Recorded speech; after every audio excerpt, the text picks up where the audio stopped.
السلام علیکم ورحمۃ اللہ وبرکاتہ. الحمدللہ والصلاة والسلام علی رسول اللہ اما بعد. جی آواز آ رہی ہے آپ لوگوں کو؟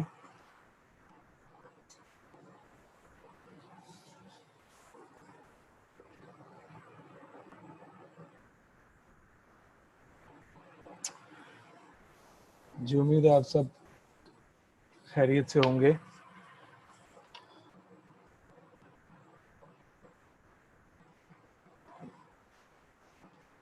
ٹھیک ہے، ہم نے جہاں چھوڑا تھا ہم وہیں سے انشاءاللہ کنٹینیو کرتے ہیں.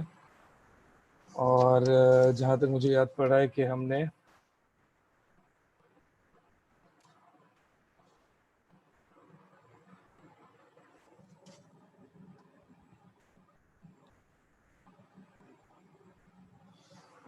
لاسٹ کلاس میں توحید کی 3 اقسام پڑھی تھی. اور توحید ربوبیت الوہیت اور توحید اسماء و صفات. اور توحید اسماء و صفات میں ہم نے کچھ تفصیلی گفتگو کی تھی اور مختلف اصطلاحات ہم نے توحید اسماء و صفات میں پڑھی تھی کہ توحید اسماء و صفات پر ایمان کس طرح لایا جائے گا. اس کے بعد ہے آپ کا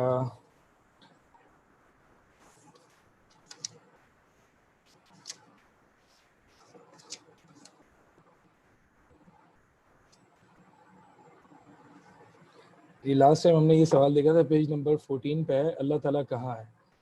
اور ہم نے یہ پڑھا تھا کہ اللہ تعالیٰ کہ یہ جو عام عقیدہ مشہور ہے کہ اللہ تعالیٰ ہر جگہ ہے، تو اللہ تعالیٰ ہر جگہ موجود نہیں اپنی ذات کے ساتھ، بلکہ اللہ تعالیٰ آسمانوں میں عرش پر مستوی ہے. الرحمن علی العرش استویٰ، الرحمن عرش پر بلند ہے اور مستوی ہے. ہم نے یہ پڑھا تھا. تو اللہ تعالیٰ ہر جگہ، آپ کسی بھی عام بندے سے پوچھتے ہیں کہ اللہ تعالیٰ کہاں ہے، تو وہ یہی کہے گا کہ اللہ تعالیٰ ہر جگہ موجود ہے. تو یہ عقیدہ غلط ہے، یہ بات صحیح نہیں ہے. اللہ تعالیٰ ہر جگہ موجود نہیں ہے. اللہ تعالیٰ اپنی مخلوق سے علیحدہ ہے، مباین ہے، علیحدہ ہے، سپریٹ ہے. اپنی مخلوق میں نہیں ہے بلکہ اپنے مخلوق سے جدا ہے.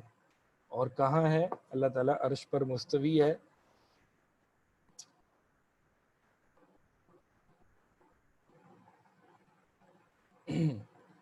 پھر یہ سوال ہے کہ اللہ تعالیٰ ہمارے ساتھ ہے. کیا اللہ تعالیٰ ہمارے ساتھ ہے؟ ہم نے میرے خیال میں ہم نے شاید معیت کا معنی بھی دیکھا تھا کہ ساتھ ہونا یہ مختلف معانی میں استعمال ہوتا ہے.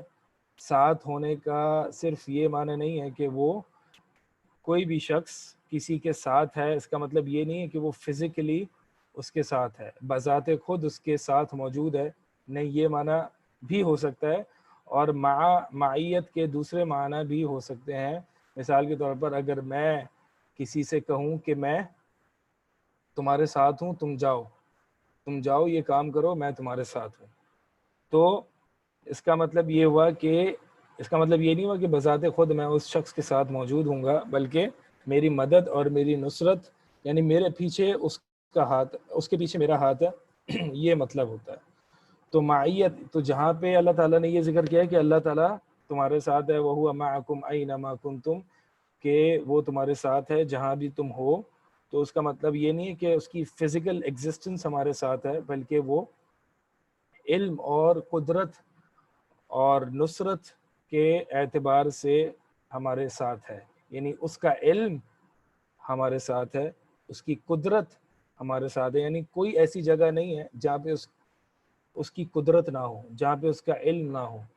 تو علم کے اعتبار سے اللہ تعالیٰ کی صفات، اللہ تعالیٰ کی صفت ہے، وہ ہر جگہ ہے. یعنی ہر جگہ اللہ تعالیٰ کی ان صفات میں ہر جگہ ہر چیز کا احاطہ کیا ہوا ہے. تو یہاں پہ معنی جو اللہ تعالیٰ تمہارے ساتھ ہے وہ یہی معنی ہے. اب دیکھیں آگے جواب ہے کہ اللہ تعالیٰ اپنے دیکھنے، سننے اور علم کے لحاظ سے ہمارے ساتھ ہے. ہماری جملہ حرکات و سکنات اس کے سامنے ہیں. جیسے کہ اللہ تعالیٰ موسیٰ اور ہارون علیہ السلام کو فرعون کی طرف بھیجا تو فرمایا لا تخافا، تم دونوں نہیں ڈرو، یعنی موسیٰ اور ہارون علیہم السلام تم دونوں نہیں ڈرو، اننی معکما بے شک میں تمہارے ساتھ ہوں. تو کیسے ساتھ ہوں آگے اللہ تعالیٰ نے خود ہی وضاحت کر دی کہ اسمع و ارا، میں دیکھ بھی رہا ہوں اور میں سن بھی رہا ہوں اور میں دیکھ بھی رہا ہوں. تو اللہ تعالیٰ نے جہاں بھی کہیں اپنی معیت کا مخلوق کے ساتھ ذکر کیا ہے وہاں پہ آگے اس معیت اس مع کا معنی بھی بتا دیا ہے، جیسے کہ یہاں پہ بتایا کہ اے موسیٰ اور ہارون میں تمہارے ساتھ ہوں. کیسے ساتھ ہوں؟ اسمع و ارا، یعنی سننے اور دیکھنے کے اعتبار سے میں تمہارے ساتھ ہوں. کیونکہ اگر اللہ تعالیٰ کو ہر جگہ موجود ماننا یہ پینتھیزم کہلاتا ہے کہ اللہ تعالیٰ ہر چیز میں موجود ہے، ہر جگہ موجود ہے، بذات خود فزیکلی ایگزسٹنٹ ہے اللہ تعالیٰ ہر جگہ. تو اس سے بہت ساری نقائص اور قباحتیں اور فساد لازم آتا ہے. یعنی جب اللہ تعالیٰ کو ہر جگہ موجود مانتے ہیں تو اس سے بہت سارا فساد لازم آتا ہے. کیونکہ دیکھیں علو بلندی یہ صفت ہے اور صفت کمال ہے، یعنی یہ ایٹریبیوٹ ہے جو کہ پرفیکٹ ہے. یعنی ہر انسان صفت علو بلندی کی صفت کو ہمیشہ پسند کرتا ہے اور اسی کی طرف راغب ہوتا ہے. تو اگر اللہ تعالیٰ کو ہر جگہ مانیں گے تو ہر جگہ میں کوئی جگہ اوپر بھی ہوتی ہے، کوئی جگہ نیچے بھی ہوتی ہیں. تو جب اوپر اور نیچے ہر جگہ اسفل اور اعلیٰ ہر جگہ اللہ تعالیٰ کو مانیں گے تو پھر اللہ تعالیٰ کا اسفل یعنی نیچے ہونا بھی لازم آئے گا، جو کہ صفت نقص ہے، صفت کمال نہیں ہے. اور اسی طرح ہر جگہ میں بعض جگہیں اچھی ہوتی ہیں، بعض جگہیں گندی ہوتی ہیں اور ناپاک ہوتی ہیں. تو اگر اللہ تعالیٰ کو ہر جگہ مانیں گے فزیکلی ایگزسٹنٹ تو پھر نعوذ باللہ گندی جگہوں میں بھی اللہ تعالیٰ کا وجود لازم آئے گا. لہٰذا اللہ تعالیٰ اس سے پاک ہے، اسی لیے ہم کہتے ہیں کہ اللہ تعالیٰ عرش پر مستوی ہے. اللہ تعالیٰ کے لیے صفت علو بلندی کی صفت ہی ہے، جیسے کہ قرآن اور حدیث میں ثابت ہے.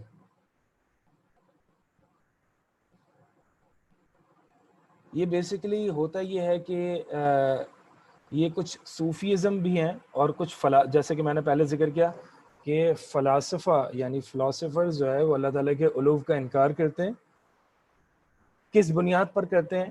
کیونکہ ان کی جو فلسفی ہے جس کو وہ عقلیات کا نام دیتے ہیں وہ اس کے مطابق نہیں ہے. یعنی اللہ تعالیٰ کو عرش پر مستوی ماننا یہ ان کی فلسفی کے مطابق نہیں ہے، اس لیے وہ قرآن کی ان آیات کی تعویل کرتے ہیں اور وہ اللہ تعالیٰ کو ہر جگہ مانتے ہیں. اسی طرح ایک گروہ ہے صوفیزم. صوفیز بھی جو ہے وہ اللہ تعالیٰ کو ہر جگہ موجود مانتے ہیں، جسے وحدت الوجود کا عقیدہ کہا جاتا ہے. اور وہ یہ کہتے ہیں، ان کا ماننا یہ ہے کہ جب ایک بندہ اللہ تعالیٰ کی طرف سفر طے کرتا ہے تو کچھ لیولز کے ذریعے اللہ تک پہنچتا ہے. ٹھیک ہے، کچھ لیولز ہوتے ہیں تقویٰ کے جس کے ذریعے وہ اللہ تک پہنچتا ہے. پھر ایک ایسا مقام آتا ہے کہ اللہ تعالیٰ جو ہے وہ بندے کے اندر حلول کرتا ہے، نعوذ باللہ. یعنی اللہ تعالیٰ بندے کے اندر آ جاتا ہے اور اسی طرح وہ سب اللہ بن جاتا ہے. تو نعوذ باللہ اس طرح کی یہ جو عقائد ہیں ان سے ہمیں بچنا چاہیے. یہ کفر کا عقیدہ ہے، بلکہ اللہ تعالیٰ پاک ہے ان چیزوں سے جو وہ اللہ تعالیٰ کی طرف نسب کرتے ہیں. اور یہ جو میں عقیدہ یہ جو صوفیز کا عقیدہ جو میں بتا رہا ہوں، یہ ابن عربی ایک شخص گزرا ہے، اس کا یہ عقیدہ تھا. اور وہ یہ کہتا تھا کہ چونکہ ہر چیز اللہ ہے، ایوری تھنگ از اللہ، تو اگر شیطان کے آگے بھی سجدہ کر دے یا بت کے آگے بھی سجدہ کر دے تو پھر یہ کفر نہیں بلکہ توحید ہے، کیونکہ ایوری تھنگ از اللہ. اور یہ ابن عربی وہ شخص ہے کہ جس کو ہماری قوم مزے سے ایک ڈرامہ سیریز میں دیکھتی ہے، ارطغرل میں ایک شخصیت ہے ابن عربی کے نام سے. ابن عربی کے نام سے ایک شخصیت ہیں جو کہ میں نے بہرحال سیریز دیکھی نہیں ہے، مجھے کسی نے بتایا کہ ابن عربی سے جو ہے وہ ارطغرل مدد طلب کرتا ہے، استغاثہ طلب کرتا ہے، اور ابن عربی ان کا کوئی استاد یا شیخ ہوتا ہے، تو یہ وہ ابن عربی ہے. یعنی جس ابن عربی کی میں بات کر رہا ہوں جو وحدت الوجود کا ہر جگہ اللہ تعالیٰ کو ہر جگہ فزیکلی ایگزسٹنٹ ماننے کا عقیدہ رکھتا ہے، یہ وہ ابن عربی ہے جو کہ ارطغرل میں ہے. آگے چلتے ہیں.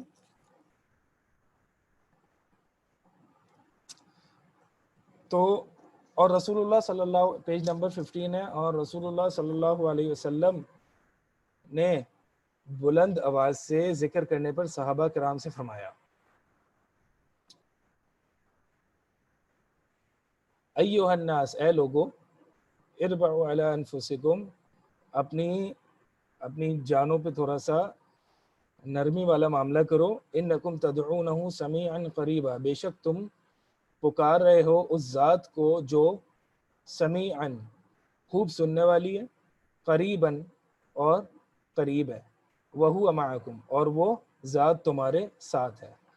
تو یہاں پہ اللہ کے نبی صلی اللہ علیہ وسلم نے کہا کہ وہ ذات تمہارے ساتھ ہے، اور تمہارے ساتھ ہے اس کی تفسیر اللہ کے نبی صلی اللہ علیہ وسلم نے بھی اسی حدیث میں فرما دی. یعنی تمہارے ساتھ کیسے ہے؟ تمہیں سن رہا ہے اور تمہارے قریب ہے. ہو یہ رہا تھا کہ صحابہ اکرام ایک سفر میں تھے، اور جب بھی کوئی چڑھائی آتی تو اللہ اکبر، اور جب بھی کوئی یعنی کوئی ڈاؤن ورڈ سلوپ آتا یا نیچا کوئی سلوپ آتا تو وہ سبحان اللہ کہتے ہیں، اور اللہ تعالیٰ کا اذکار جو ہے وہ بلند آواز سے کر رہے تھے، بہت بلند آواز سے. تو اللہ کے نبی صلی اللہ علیہ وسلم فرمایا کہ وقار اور نرمی اور شائستگی اختیار کرو اللہ تعالیٰ کے ذکر میں. تم ایسی ذات کو پکار رہے ہو جو کہ قریب اور سمیع ہے، تمہیں سن رہا ہے. یعنی اللہ تعالیٰ باوجود اس کے کہ وہ عرش پر مستوی ہے، لیکن اس کی سماعت ہر چیز کا احاطہ کیا ہوا ہے، ہر چیز کو وہ سنتا ہے اور ہر چیز کو دیکھ رہا ہے. لہٰذا تم کوئی بہت دور کی ذات کو، بہت ایسا نہیں ہے کہ اللہ تعالیٰ اگر عرش پر مستوی ہے تو اس کو سنائی نعوذ باللہ کم دے رہے، نہیں، اس کے لیے قریب اور بعید دونوں برابر ہیں، ہر چیز وہ سنتا ہے. اسی طرح ہمارے بعض لوگ جو ہے وہ اتنی زور زور سے دعائیں کر رہے ہوتے ہیں، گویا ایسا لگتا ہے جب ہم سنتے ہیں تو کہ وہ اللہ کو آرڈر دے رہے ہیں. عجیب، یہاں پہ بعض حضرات ایسی دعائیں کر رہے، ایسے اس لہجے میں اور چیخ چیخ کے کہ یہ اللہ تعالیٰ کے ساتھ بے ادبی ہے. اور اللہ کے نبی صلی اللہ علیہ وسلم نے بھی یہ سکھایا کہ جب اللہ کا ذکر کرنا ہے اور اللہ تعالیٰ سے دعائیں کرنی ہیں تو شائستگی، وقار اور بردباری ہونی چاہیے. اور کیونکہ آپ اللہ سے مانگ رہے ہو، اللہ تعالیٰ سے آپ مانگ رہے ہو، اللہ تعالیٰ کا ذکر کر رہے ہو، تو دیکھو تو صحیح کس ذات کے آگے تم، کس ذات کے بارے میں تم کلام کر رہے ہو. تو لہٰذا چیخنا چلانا یہ کوئی دعاؤں کے آداب میں سے نہیں ہے اور نہ ہی ذکر کے آداب میں سے. اب دیکھیں عقیدہ توحید کے کیا فائدے ہیں. یہ سوال ہے، عقیدہ توحید کے کیا فائدے ہیں؟ جواب، اس کے مندرجہ ذیل فائدے ہیں. پہلے ہم آیت کو دیکھتے ہیں، پھر ہم فائدوں پہ آتے ہیں. آیت یہاں پہ یہ ذکر کی ہے، الذین آمنوا ولم یلبسوا ایمانہم بظلم اولئک لہم الامن وہم مہتدون، کہ وہ لوگ جو ایمان لائے اور جنہوں نے اپنے ایمان میں ظلم کی ملاوٹ نہیں کی، یعنی اپنے ایمان میں انہوں نے ظلم کو مکس اپ نہیں کیا، تو وہ کون ہوں گے؟ ان کے لیے کیا ہے؟ ان کے لیے کیا اجر ہے؟ لہم الامن، ان کے لیے امن اور سلامتی ہے، وہم مہتدون، اور وہ ہدایت یافتہ ہیں.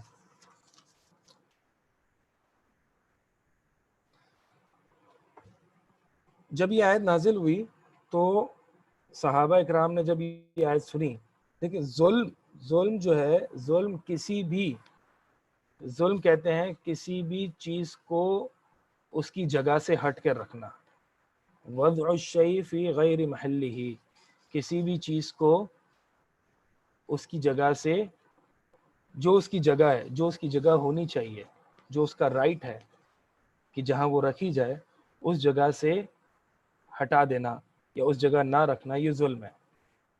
تو جو کسی کا حق ہے اگر اس کو حق نہ دیا جائے تو ظلم ہے. یا جو کہیں چیز ہونی چاہیے، جو بات کہیں ہونی چاہیے اور وہ نہ حق وہاں پہ نہ کہوں تو یہ ظلم ہے. تو البتہ کوئی بھی چیز جنرل ہے، کوئی بھی چیز جس جگہ ہونی چاہیے اس جگہ نہ ہو تو یہ ظلم ہے. اور اس ڈیفینیشن میں گناہ، جو انسان گناہ کرتا ہے وہ بھی ظلم ہے. کیوں؟ کیونکہ گناہ اللہ تعالیٰ کی نافرمانی ہے.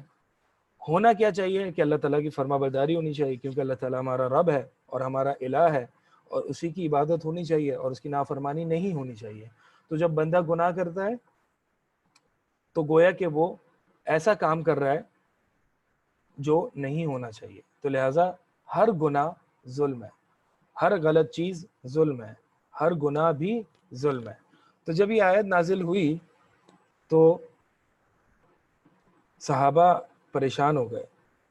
دیکھیں آیت کیا ہے کہ وہ لوگ جو ایمان لائے اور جنہوں نے اپنے ایمان میں ظلم کی ملاوٹ نہیں کی، اپنے ایمان کو ظلم کے ساتھ مکس اپ نہیں کیا. اور ظلم میں نے بھی بتایا کہ ظلم کی ڈیفینیشن میں گناہ بھی آ جاتے ہیں، گناہ بھی آتا ہے، شرک بھی آتا ہے، کفر بھی آتا ہے، ہر غلط چیز، ہر بری چیز ظلم کی ڈیفینیشن میں آ جاتی ہے. تو جب صحابہ نے یہ آیت سنی تو کہا کہ اے اللہ کے نبی صلی اللہ علیہ وسلم، ہم میں سے کون شخص ہے کہ جو ایمان تو لاتا ہے لیکن اس سے گناہ نہ ہو. کیونکہ یہاں اس آیت میں کہ وہ شخص جو اپنے ایمان میں ظلم کی ملاوٹ نہیں کرتا، اور ظلم کی ڈیفینیشن میں گناہ بھی ہے. تو وہ شخص جو اپنے ایمان میں ایمان لانے کے ساتھ ساتھ گناہ نہیں کرتا. تو صحابہ نے کہا کہ ہر شخص سے گناہ تو ہو جاتے ہیں، ہر شخص سے گناہ تو ہو جاتے ہیں. تو پھر کیا مطلب یہ کہ جو شخص ایمان کے ساتھ ظلم کو یعنی گناہوں کو مکس اپ کر لیتا ہے تو ان کے لیے پھر سلامتی نہیں ہوگی، ان کے لیے سلامتی نہیں ہوگی، اور نہ ہی وہ ہدایت یافتہ ہیں، یعنی وہ گمراہ ہیں. تو اللہ کے نبی صلی اللہ علیہ وسلم، ہم میں سے گناہوں سے پاک کون ہے؟ ہم میں سے گناہوں سے پاک کون ہے؟ جیسے کہ اللہ کے نبی صلی اللہ علیہ وسلم نے دوسری حدیث میں فرمایا کہ ہر ابن آدم خطا کار ہے، گنہگار ہے، لیکن بہترین خطا کار وہ ہے جو توبہ کرتا ہے. تو ہر ابن آدم خطا کار ہے، چاہے وہ مومن ہو، چاہے وہ مسلمان ہو، کم درجے کا مومن ہو. تو اللہ کے نبی صلی اللہ علیہ وسلم نے فرمایا کہ ایسا نہیں ہے، اس آیت کا معنی وہ نہیں ہے جو تم سمجھ رہے ہو، بلکہ یہاں ظلم سے مراد ظلم عظیم ہے. کیا تم نے سورہ لقمان میں وہ آیت نہیں پڑھی، ان الشرک لظلم عظیم، کہ بے شک شرک جو ہے وہ سب سے بڑا ظلم ہے، سب سے بڑا ظلم ہے. کیونکہ توحید اللہ کا حق تھا اور ہم نے عبادت اللہ کا حق تھا، اور ہم نے عبادت جو اس کا حق تھا ہم نے کہیں اور جگہ رکھ دی، یعنی غیر اللہ کے لیے رکھ دی. تو شرک جو ہے وہ سب سے بڑا ظلم ہے. تو اللہ کے نبی نے فرمایا کہ یہاں معنی ظلم سے شرک ہے، یعنی معنی یہ ہوا اس آیت کے کہ وہ لوگ جو ایمان لائے اور انہوں نے اپنے ایمان میں اپنے ایمان کے ساتھ شرک کو مکس اپ نہیں کیا، تو ان کے لیے سلامتی ہے اور امن ہے، اور ان کے لیے، اور وہی ہے ہدایت یافتہ. تو ایمان کے ساتھ شرک کو ملانے سے یہاں پہ اس آیت میں تنبیہ کی گئی ہے. اب دیکھیں یہاں پہ ایک بات تو یہ ہے کہ صحابہ نے یہاں پہ، حالانکہ صحابہ لغت عرب کو اور اس کانٹیکس کو، جس کانٹیکس میں وہی اترتی تھی، وہی نازل ہوتی تھی، صحابہ اکرام رضی اللہ تعالی عنہم اجمعین لغت عرب اور اس سیاق اور کانٹیکس کو سب سے زیادہ جاننے والے تھے. لیکن یہاں پہ وہ اس کا میننگ اپنے عقل سے سمجھنے میں، یعنی اپنی لغت اور اپنے فہم سے سمجھنے میں یہاں پہ صحابہ نے غلطی کی. تو نبی صلی اللہ علیہ وسلم نے ان کو فوراً تنبیہ کی. لہٰذا قرآن صرف اپنے فہم سے نہیں سمجھا جائے گا، بلکہ ایسے سمجھا جائے گا جیسے نبی صلی اللہ علیہ وسلم نے سمجھا اور صحابہ نے سمجھا، کیونکہ صحابہ نے اللہ کے نبی صلی اللہ علیہ وسلم سے تعلیم لی. تو یہ جو آج لوگ کہتے ہیں کہ قرآن کو ہر دور کے حساب سے انٹرپریٹ کیا جائے گا، قرآن کو ہر دور کے حساب سے تفسیر کی جائے گی، کیونکہ زمانہ بدلتا ہے اور قرآن ایسی چیز ہے کہ ہر زمانے کے اعتبار سے فٹ ہو جاتا ہے. ٹھیک ہے، یہ بات تو ہے کہ قرآن ہر زمانے کے اعتبار سے فٹ ہوتا ہے، لیکن کیا یہ بات کہ قرآن ہر زمانے کے اعتبار سے اس کی تفسیر علیحدہ ہونی چاہیے؟ کیا قرآن کی تفسیر ہر زمانے کے اعتبار سے، کلچر کے اعتبار سے، سوسائٹی کے اعتبار سے علیحدہ ہونی چاہیے؟ تو پھر تو یہ سوسائٹی، کلچر اور زمانے کا قرآن کھیل بن جائے گا، اور ہر شخص جیسے وہ چاہے گا ایسے ہی قرآن کو سمجھے گا. تو بہت سے لوگ آج کل کے دور میں قرآن کو اپنے مطابق اور اپنے فہم اور اپنی سمجھ کے مطابق وہ سمجھتے ہیں، اور وہ یہ کہتے ہیں کہ جو احادیث ہے اور جو تفسیر جو کہ سلف نے اور جو صحابہ سے مروی ہے وہ اس دور کی تھی بھائی، اس دور کی نہیں ہے.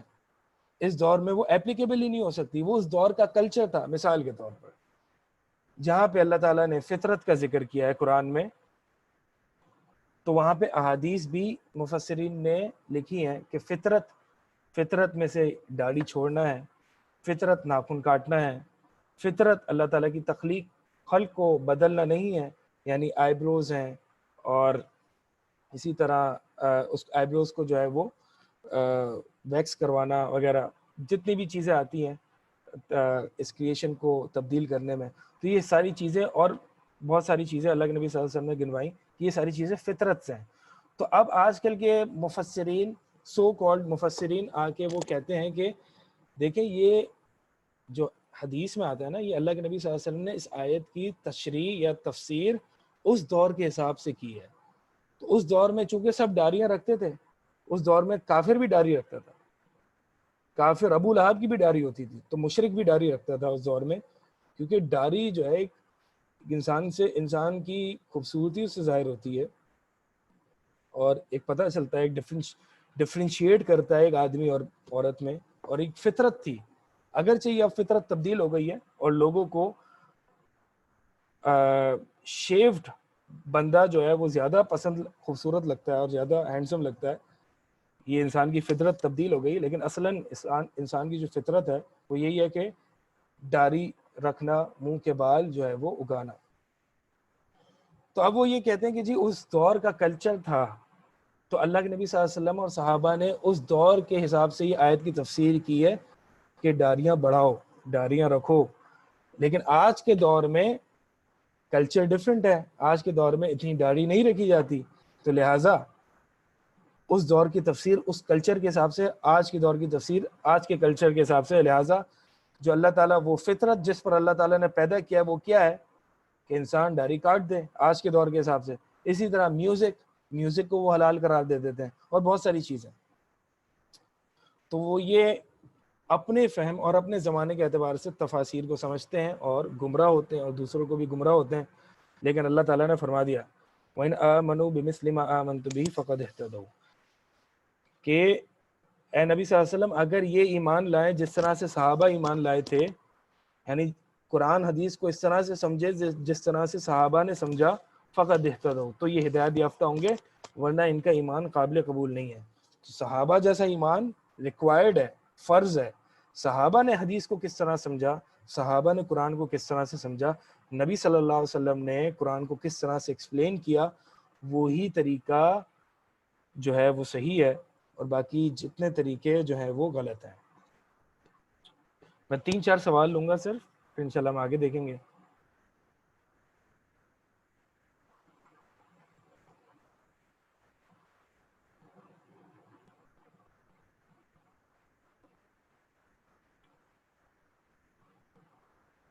ایک سوال ہے کہ اللہ تعالیٰ ہر جگہ ہے، فزیکل اپیرنس نہیں، ایگزسٹنس، میں نے ایگزسٹنس کا ورڈ استعمال کیا ہے، یعنی فزیکلی موجود ہونا. فزیکلی ایگزسٹنس کے اعتبار سے نہیں، مگر وہ سب کچھ جانتا ہے. کیا اس اعتبار سے کہنا ٹھیک ہے؟ ہاں، اللہ تعالیٰ ہر جگہ اپنے علم کے ساتھ موجود ہے، یوں کہہ سکتے ہیں. جیسا اللہ تعالیٰ نے خود کہا وَهُوَ مَعَكُمْ أَيْنَمَا كُنتُمْ، اللہ تعالیٰ تمہارے ساتھ ہے. کس اعتبار سے؟ علم کے اعتبار سے. تو اللہ تعالیٰ ہر جگہ ہے، فزیکل، ٹھیک ہے. اور اس کے بعد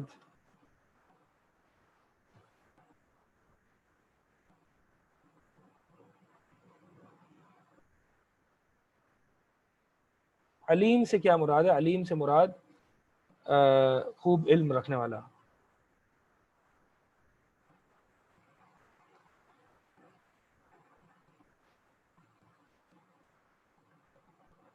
اللہ تعالیٰ ہر جگہ موجود ہے، یہ کہنا غلط ہے. جی ہاں، یہ کہنا غلط ہے، کیونکہ اس سے یہ شبہ آ سکتا ہے، اور یہ واقعی چونکہ واقعی یہ لوگوں کا عقیدہ ہے، جیسے کہ میں نے پہلے بتایا پینتھیزم، وحدت الوجود، یہ واقعی لوگوں کا یہ عقیدہ ہے کہ اللہ تعالیٰ بذات خود ہر جگہ موجود ہے.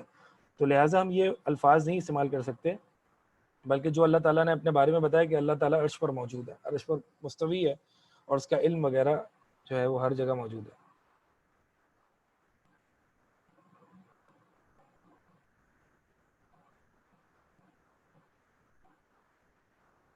یہ سوال ہے کہ ان کے بارے میں کیا ہے جو یہ کہتے ہیں کہ اللہ تعالیٰ حاضر ناظر، کیا یہ کہنا حاضر ناظر، جب حاضر ناظر بھی کہتے ہیں تو ہم مراد یہ نہیں ہوتی حاضر یہاں موجود ہے، نہیں، حاضر یعنی کہ اپنے علم کے اعتبار سے حاضر، ناظر یعنی وہ دیکھ رہا ہے، علم کے اعتبار سے رب موجود ہے، یعنی علم اس کا موجود ہے، اللہ کا علم کے اعتبار سے موجود، یعنی اس کے علم نے ہر چیز کا احاطہ کیا ہوا ہے، کوئی ایسی چیز نہیں جو اس کے علم سے باہر ہے۔ اکثر لوگ کہتے ہیں کہ مومن کے دل میں اللہ رہتا ہے، یا اللہ مومن کے دل میں رہتا ہے۔ اکثر لوگ کہتے ہیں، یہ سوال ہے کہ یہ لوگ کہتے ہیں کہ اللہ مومن کے دل میں رہتا ہے۔ ہاں تو وہ میٹافوریکلی کہہ رہے ہیں، وہ لٹرل میننگ نہیں ہے ان کا کہ اللہ تعالیٰ بذات خود ہی نعوذ باللہ دل میں موجود ہے، نہیں، بلکہ اگر میں کہتا ہوں کہ اللہ تعالیٰ کی یاد، یعنی اللہ تعالیٰ میرے دل میں، مطلب اللہ تعالیٰ کی یاد، اللہ کا دین، اللہ کا قرآن ہر وقت میرے ذہن اور دل اور دماغ میں موجود ہے۔ کوئی بھی کام کرتا ہوں تو اللہ تعالیٰ کے حکم کو یاد رکھتا ہوں، اللہ تعالیٰ کو یاد رکھتا ہوں۔ وَيَذْكُرُونَ اللَّهَ قِيَامًا وَقُعُودًا، قرآن میں نا کہ ہر حال میں اللہ تعالیٰ کو یاد کرتے ہیں، لیٹے کھڑے بیٹھے اٹھے۔ تو یہ مراد ہے کہ جب کوئی شخص کہتا ہے کہ اللہ تعالیٰ میرے دل میں، لیکن وہ ڈیپینڈ کرتا ہے کہ وہ کس طرف سے آ رہا ہے۔ اگر صوفی کوئی شخص ہے اس طرف سے آ رہا ہے تو پھر اس کا عقیدہ وہ لٹرل میننگ لیتا ہے اس کا۔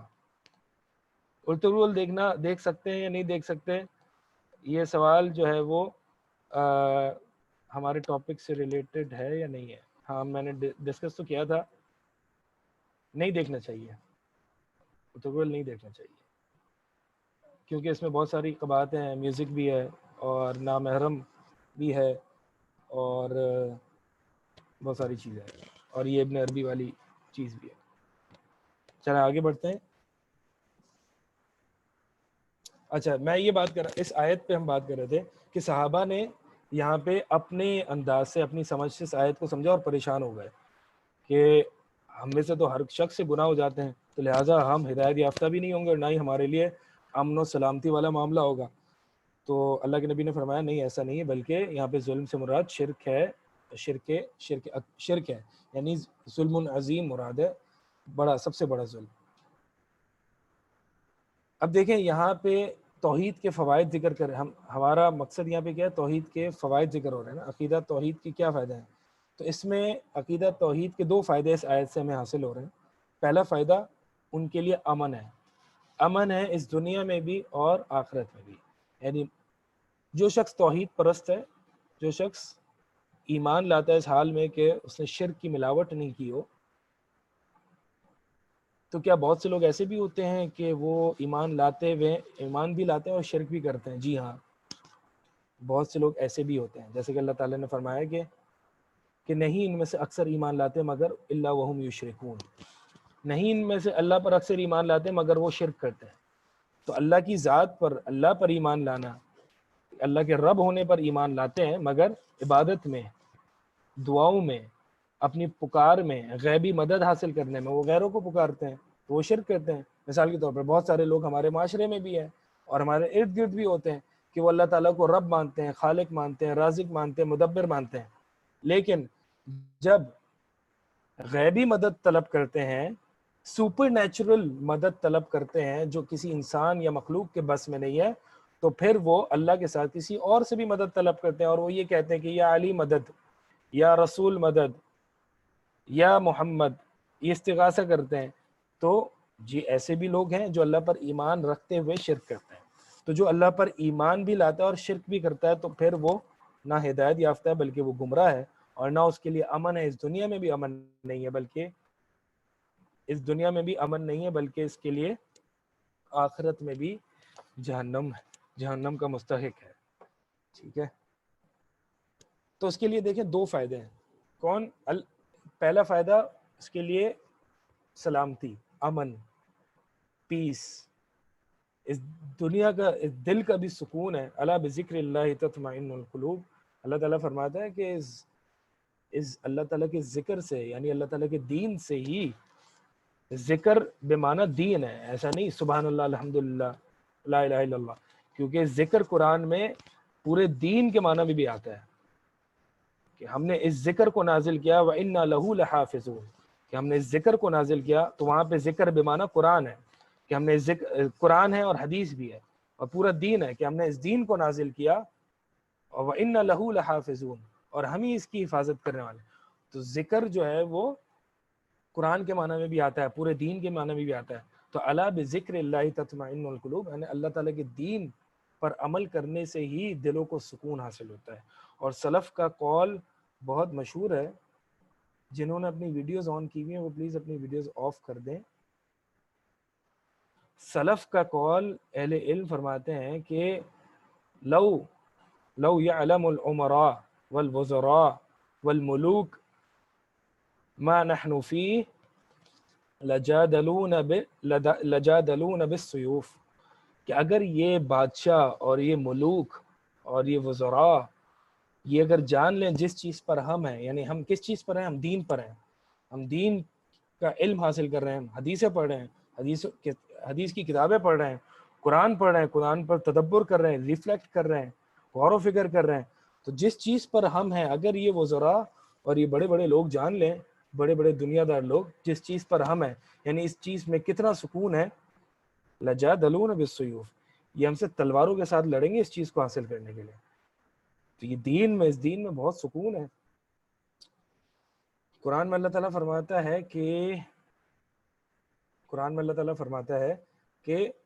جب مومنین کا ذکر کرتا ہے اللہ تعالیٰ فرماتا ہے کہ لا یذوقون فیہا موتۃ الا موتۃ الاولی، کہ یہ جو اہل جنت، یہ جو مومن جب یہ جنت میں داخل ہوں گے تو یہ صرف ایک موت چکھیں گے، لا یذوقون فیہا الا موتا الا موتۃ الاولی، کہ وہ صرف ایک موت چکھیں گے، یعنی وہ ان کو دوبارہ موت نہیں آئے گی، ٹھیک ہے۔ اور یہ بات معلوم ہے کہ جنت میں جانے کے لیے تو ایک موت تو ضروری ہے، لازمی ہے، ٹھیک ہے۔ تو یہاں پہ جو ایکسیپشن آگے پیش کیا ہے کہ وہ نہیں چکے، یعنی وہ جنت میں تو موت آنی نہیں ہے، تو جب اللہ تعالیٰ نے یہ فرمایا کہ وہ مومنین اس میں صرف ایک موت چکھیں گے، ایک موت کے سوا دوسری موت نہیں چکھیں گے، تو یہ تو ہمیں پتہ ہے کہ جنت میں موت ہی نہیں آنی، جنت تو ایٹرنل لائف ہے، تو جنت میں موت نہیں آنی۔ تو قرآن میں اللہ تعالیٰ نے فرمایا کہ یہ جب یہ جنتی، یہ مومنین جنت میں ایک موت چکھیں گے، تو کیا مراد ہے اس سے مراد یہ کہ ان کی دنیا بھی جنت ہوتی ہے، تو اس دنیاوی جنت سے اخروی جنت میں ٹرانسفر ہونے کے لیے ان کو ایک موت کی ضرورت ہے، تو ان کی دنیا بھی جنت ہے۔ تو جو شخص دین پر ہے اور جو شخص قرآن حدیث کا علم حاصل کرتا ہے اور اس پر عمل کرتا ہے تو یہ دنیا بھی اس کے لیے جنت ہے اور اس کے لیے ایک الگ ہی سکون اور امن ہے۔ تو یہاں پہ پہلا فائدہ کیا ہے کہ اس کے لیے امن ہے، ٹھیک ہے۔ دوسرا وہم مہتدون، ہاں اولئک لہم الامن، یہ پہلا فائدہ ان کے لیے امن ہے اس دنیا میں بھی اور آخرت میں بھی، اور دوسرا فائدہ وہم مہتدون، اور یہ ہدایت یافتہ ہے، یعنی وہ صحیح راستے پر ہیں، ہدایت یافتہ ہیں، اور آخرت میں ان کو انشاءاللہ جنت مل کے رہے گی۔ اب توحید جتنی انسان کی پرفیکٹ ہوتی ہے، توحید کی بھی مراتب ہیں، اہل ایمان کے بھی مراتب ہیں۔ ہر شخص کی توحید اور ایمان ابو بکر جیسا تو نہیں ہو سکتا، اور نہ ہی عمر جیسا ہو سکتا ہے، اور نہ ہی دیگر صحابہ جیسا ہو سکتا ہے۔ تو ہر شخص کی توحید کے بھی درجات ہیں، تو جس حساب سے جس لیول پر ہے، جس توحید کے جس لیول پر ہے وہ بندہ، اسی حساب سے اس کے لیے اس دنیا میں امن اور آخرت میں امن ہوگا۔ یعنی اگر ایک توحید پرست ہے لیکن وہ گنہگار ہے، ایک شخص شرک نہیں کرتا، توحید پر ہے، اللہ پر ایمان رکھتا ہے، اعمال صالحہ کرتا ہے، لیکن وہ گنہگار ہے اور وہ گناہوں سے توبہ کیے بغیر مر جاتا ہے، تو آخرت میں یہ اللہ تعالیٰ کے اوپر ہے کہ اللہ تعالیٰ چاہے تو اسے معاف کر کے ڈائریکٹ جنت میں داخل کر دے، اللہ تعالیٰ چاہے تو اس کو اس کے گناہوں کی سزا دے اور اس کو جہنم میں ڈالے ٹیمپریریلی، عارضی طور پر اس کو جہنم میں ڈالے اور پھر اس کو نکال دے اور جنت میں داخل کر دے. تو یہ اللہ تعالیٰ کی مشیت کے اوپر ہے. تو اس کا معنی یہ ہوا کہ ان کے لیے مطلقاً انکنڈیشنڈ ایبسولوٹ امن نہیں ہوگا. اللہ تعالیٰ چاہے، اللہ تعالیٰ کی مشیت پر اللہ تعالیٰ چاہے تو ان کو معاف کر کے ڈائریکٹ جنت میں داخل کر دے. تو جس حساب سے بندہ جس لیول پر ہے ایمان اور توحید کے، اسی لیول کے لیے اسی طرح اس کے لیے امن اور سلامتی ہوگی اس دنیا میں بھی اور آخرت میں بھی. اگر مطلق اس کی توحید بالکل کلوز ٹو یا پرفیکٹ ہے تو پھر اس کے لیے دنیا میں بھی مطلقاً انکنڈیشنڈ ایبسولوٹ امن ہوگا اور آخرت میں بھی وہ ڈائریکٹ جنت میں جائے گا. تو کیا یہ اس کا کیا مطلب ہے کہ توحید کے مراتب ہیں؟ کیا توحید میں تھوڑا سا نقص آ جانا اس کا مطلب یہ نہیں ہے کہ اس میں شرک آ گیا؟ نہیں، ضروری نہیں ہے. دیکھیں یقین کے اور ایمان کے، یقین کے مراتب ہوتے ہیں نا، یقین کے بھی مراتب ہوتے ہیں. علم الیقین از ناٹ ایکول ٹو عین الیقین. علم الیقین یعنی کسی بالکل ٹرسٹ وردی بندے نے مجھے علم دے دیا کہ وہاں پہ آگ لگ گئی ہے مثال کے طور پر، اور پھر بہت سارے لوگوں نے مجھے آگے خبر دی کہ اس جگہ فلاں جگہ آگ لگ گئی ہے. میں نے یقین کر لیا یہ علم الیقین ہے، کیونکہ مجھے علم حاصل ہوا ہے اس ایونٹ کا اور میں نے اس پر یقین کر لیا. لیکن اگر میں جا کے خود دیکھ لوں تو یہ عین الیقین ہے، میری آنکھوں دیکھا یقین ہے. تو یہ عین الیقین کا درجہ زیادہ ہے علم الیقین سے. اسی لیے ابراہیم علیہ السلام نے کہا تھا نا اللہ تعالیٰ سے قرآن میں، ربی ارنی کیف تحیی الموتى، اے اللہ مجھے اے میرے رب مجھے دکھا تو مردوں کو زندہ کیسے کرتا ہے. اللہ تعالیٰ نے فرمایا ابراہیم اولم تؤمن، کیا تو ایمان نہیں رکھتا؟ تجھے ایمان نہیں ہے، تجھے یقین نہیں ہے کہ میں مردوں کو زندہ کر سکتا ہوں؟ ابراہیم علیہ السلام نے کہا بلا، کیوں نہیں، آف کورس مجھے میں یقین رکھتا ہوں، ولکن لیطمئن قلبی، لیکن اللہ میں چاہتا ہوں میرا دل اور مطمئن ہو جائے، یقین کے درجات بڑھ جائیں، توحید کے ایک اور سٹیپ اوپر آ جاؤں میں. تو یقین کے بھی درجات ہیں، توحید کے بھی درجات ہیں. توحید کے درجات میں کمی واقع ہونا یہ اس چیز کو نیسیسیٹیٹ نہیں کرتا کہ اس میں شرک کی ملاوٹ ہوگی. جس طرح سے یقین، مثال کے طور پر کہ ہمیں اللہ کے نبی صلی اللہ علیہ وسلم کا علم الیقین ہے، ہمیں علم حاصل ہوا، ہمیں نبی صلی اللہ علیہ وسلم کو دیکھا تو نہیں ہے، علم الیقین ہے نا، لیکن نبی کو ہم دیکھ لیتے تو عین الیقین ہو جاتا. تو یقین اسی لیے صحابہ کا درجہ زیادہ ہے ہم سے، صحابہ کی یقین بھی زیادہ ہے، صحابہ کی توحید بھی پرفیکٹ ہے ہم سے. تو یقین کے لیولز میں کمی آنا اس بات کو نیسیسیٹیٹ نہیں کرتا کہ اس میں ڈاؤٹ کا ایلیمنٹ شامل ہے. یعنی مثال کے طور پر دو شخص ہیں، ایک مسٹر اے ہے مسٹر بی ہے. مسٹر اے کا یقین کا لیول زیادہ ہے بنسبت مسٹر بی کے. تو میں یہ کہہ سکتا ہوں کہ مسٹر بی کے یقین میں تھوڑا سا ڈاؤٹ ہے، یعنی اس کو 80% یقین ہے اور 20% ڈاؤٹ ہے؟ نہیں، یعنی مسٹر بی کا یقین مسٹر اے سے کم ہونا یہ لازم نہیں ہے کہ اس کے یقین کے ایلیمنٹ میں یقین میں ڈاؤٹ ہوگا، نہیں، بلکہ ہو سکتا ہے اس کا مسٹر اے کا علم عین الیقین اور مسٹر بی کا مسٹر اے کا عین الیقین اور مسٹر بی کا علم الیقین ہے. تو اسی طرح توحید کے مراتب ہیں. ابو بکر کی توحید ہم سے بہت لاکھوں درجے زیادہ عمدہ اور زیادہ مضبوط تھی، ان کا اللہ پر توکل بہت تھا، ان کی توحید کی اسٹرینتھ بہت تھی. تو توحید کے درجات ہیں، تو توحید اور علم کے درجہ، توحید اور یقین کے درجات ہیں.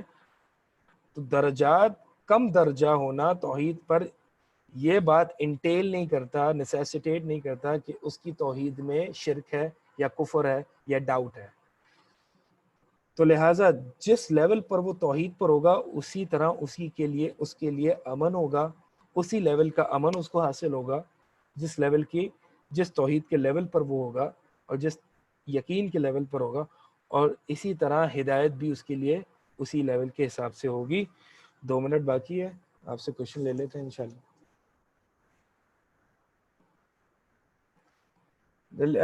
کوشچن ہے کہ حدیث میں آتا ہے کہ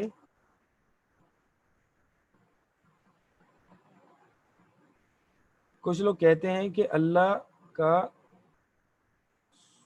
سوال سمجھ نہیں آیا. اچھا ایک اور کوشچن ہے، کیا قرآن کی تفسیر ابن کثیر کو کاپی پیسٹ کر کے ایگزیکٹلی وہی شیئر کر سکتے ہیں. جی ہاں کر سکتے ہیں. تحقیق کرنی ضروری ہے. تفسیر ابن کثیر میں بھی کچھ روایات ضعیف ہیں، لیکن حدیث میں آتا ہے کہ دوسرا سوال ہے، لیکن حدیث میں آتا ہے کہ دنیا جنت ہے کافر کے لیے.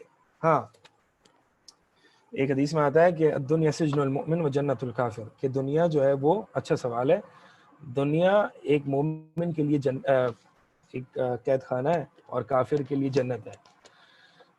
تو اس کا معنی جو ہے وہ امام نووی یا ایک اور سلف سے، مجھے ان کا نام یاد نہیں، ان کا اس حدیث کا معنی انہوں نے سمجھایا. شاید حافظ ابن حجر تھے رحمہ اللہ. حافظ ابن حجر رحمہ اللہ ایک جگہ، ایک طرف وہ قاضی تھے، یا کوئی اور سلف میں سے، اہل علم میں سے ہو سکتا ہے، وہ قاضی تھے اور ان کے پاس جو ہے وہ بڑا، اللہ تعالیٰ نے ان کو مال و دولت سے نوازا ہوا تھا، اور وہ شاندار گھوڑے پر یا اونٹ پر جا رہے تھے. تو ایک یہودی جو بیچارہ زیتون کا تیل بیچ رہا تھا، غریب تھا، تو اس سے کہا کہ یار تمہارے نبی تو کہتے ہیں کہ مومن کے لیے دنیا قید خانہ ہے اور کافروں کے لیے جنت ہے، تو یہ میں بیٹھا ہوں، میں زیتون کا تیل بیچ رہا ہوں، دن کی جو تھوڑی بہت کمائی ہو جاتی ہے اس سے گزر بسر کر رہے ہیں، تو قید خانہ تو ہمارا، تم تو بڑے مزے سے گوروں پہ گھوم رہے ہو، بڑا مال تمہیں ملا ہوا ہے، جنت تو تمہارے لیے. تو انہوں نے اس حدیث کا مطلب سمجھایا.